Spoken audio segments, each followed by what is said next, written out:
Assalamualaikum warahmatullahi wabarakatuh. Waalaikumsalam warahmatullahi wabarakatuh. Selamat pagi. Pagi.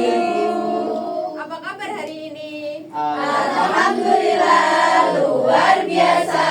Allahu Akbar. Hari ini apakah hadir semua? Hadir. Alhamdulillah, kita bertemu dengan keadaan yang sehat walafiat seperti di minggu kemarin. Jadi tujuan pembelajaran kita pada pagi hari ini yaitu tentang kepemimpinan Khalifah Abu Bakar Ash-Shiddiq. Apakah masih ada yang ingat di minggu kemarin kita itu membahas tentang apa? Wafatnya Rasulullah sama Fathu Mekah.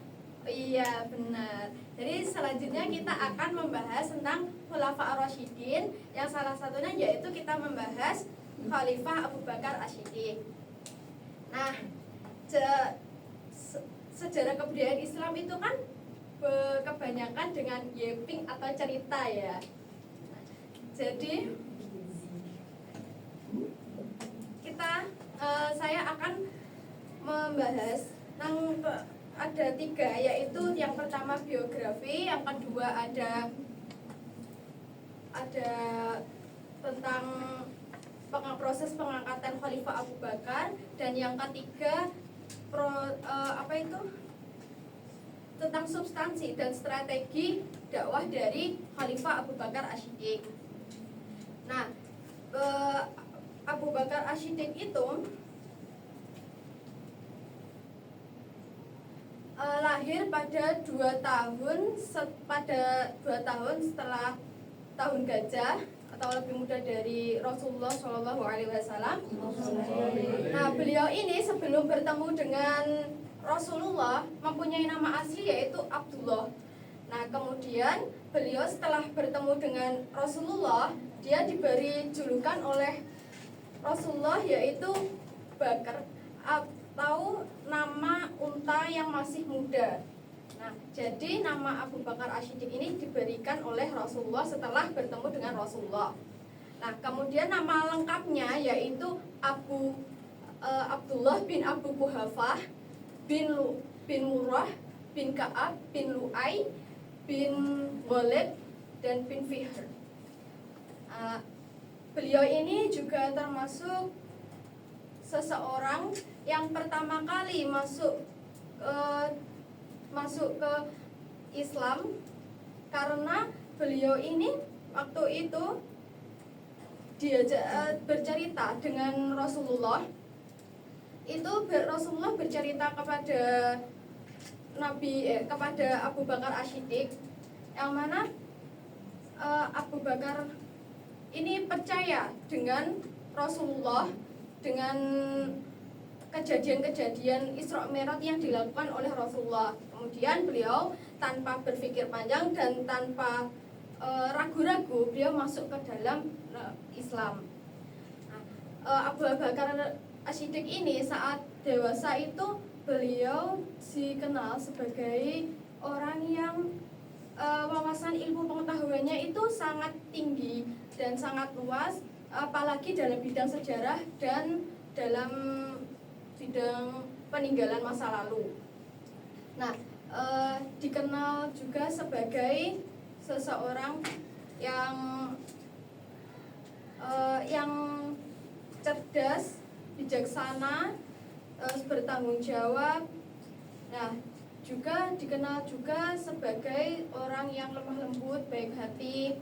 Nah, setelah bertemu beliau juga mempunyai relasi yang sangat dekat dengan Rasulullah, itu yang pada akhirnya disebut oleh Rasulullah itu dikenal Rasulullah itu sebagai orang yang lemah lembut, sebaik, sopan santun, dan ramah dan menjunjung tinggi etika kesopanannya, yang kemudian Rasulullah itu juga memberikan gelar Ash-Shiddiq yang artinya jujur dan dapat dipercaya, atau orang yang paling bisa membenarkan.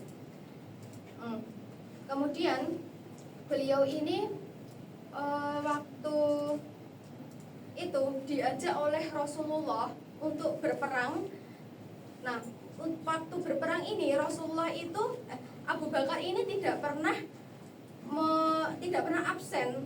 Jadi sering diajak itu tetap iya terus aja. Jadi kemanapun Rasulullah itu Abu Bakar pasti ikut, apalagi perang. Dan beliau ini juga memimpin perang Tabuk pada saat itu.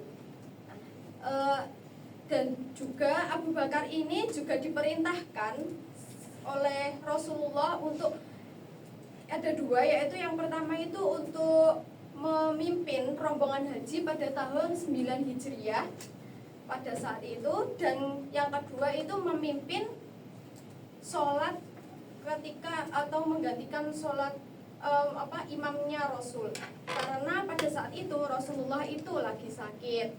Nah, selanjutnya proses pengangkatan Khalifah Abu Bakar As-Siddiq.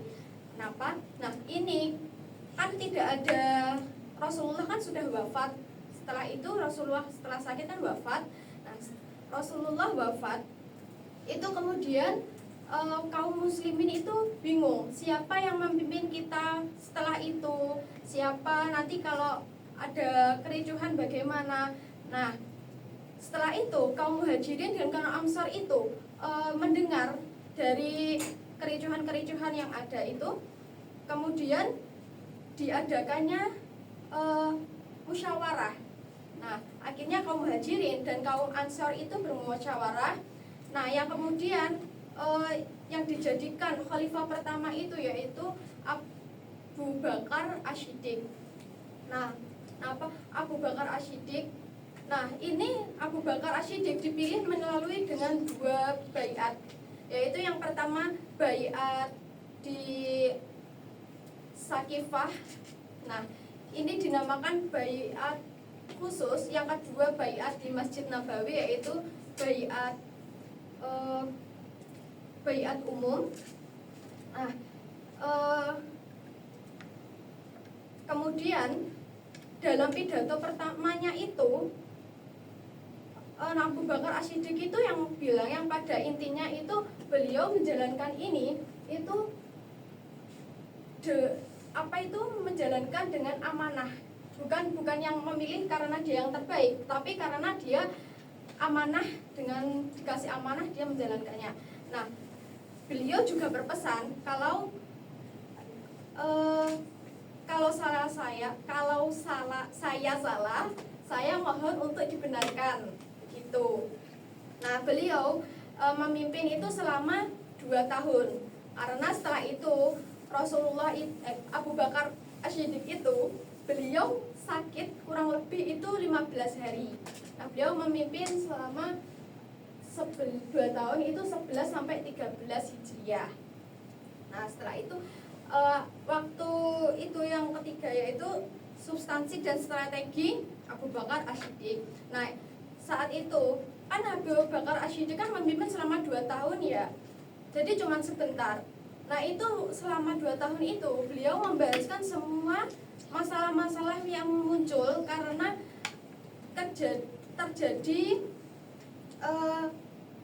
terjadi kericuhan, konflik-konflik yang kemudian membuat banyaknya masalah. Terus Abu Bakar As-Siddiq ini membereskannya. Yang pertama itu ada perang Ridho atau perang melawan kemurtatan. Yang kedua itu ada kodifikasi Al-Quran. Yang ketiga itu ada perluasan wilayah. Nah, untuk yang pertama itu perang melawan Ridho, untuk perang melawan kemurtatan. Nah, perang melawan kemurtatan ini terjadi karena banyaknya gejolak orang-orang itu yang keluar dari Islam. Kemudian ada orang yang sholat tetapi menolak untuk melakukan zakat. Nah, perang ini dipimpin oleh Khalid bin Walid. Nah, yang mana ini terjadi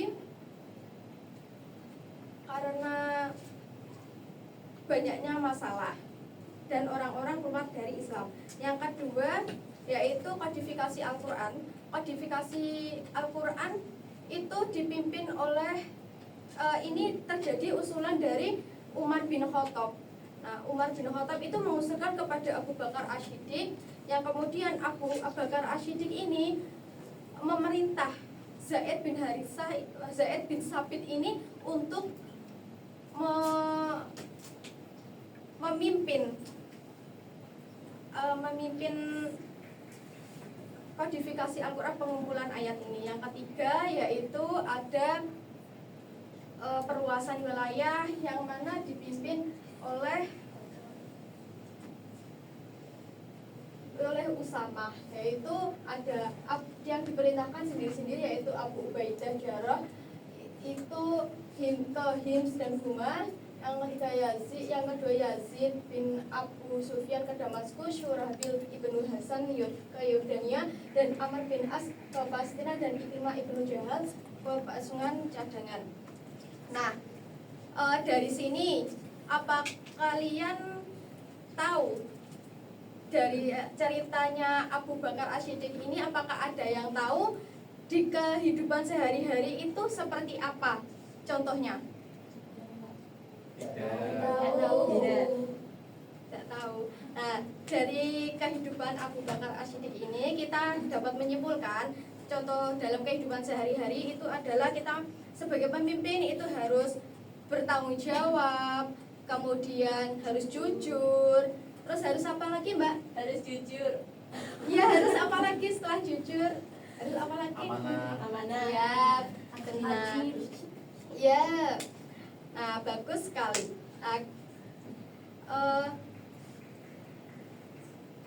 Apakah ada yang merasa belum paham atau masih merasa kesulitan dengan pembelajaran kita pada hari ini?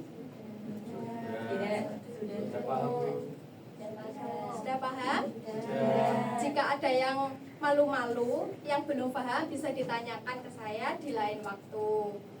Ya, Sedikit motivasi dari saya, jadilah pemimpin yang amanah, terus baik hati, dan juga jika salah siap untuk dibenarkan.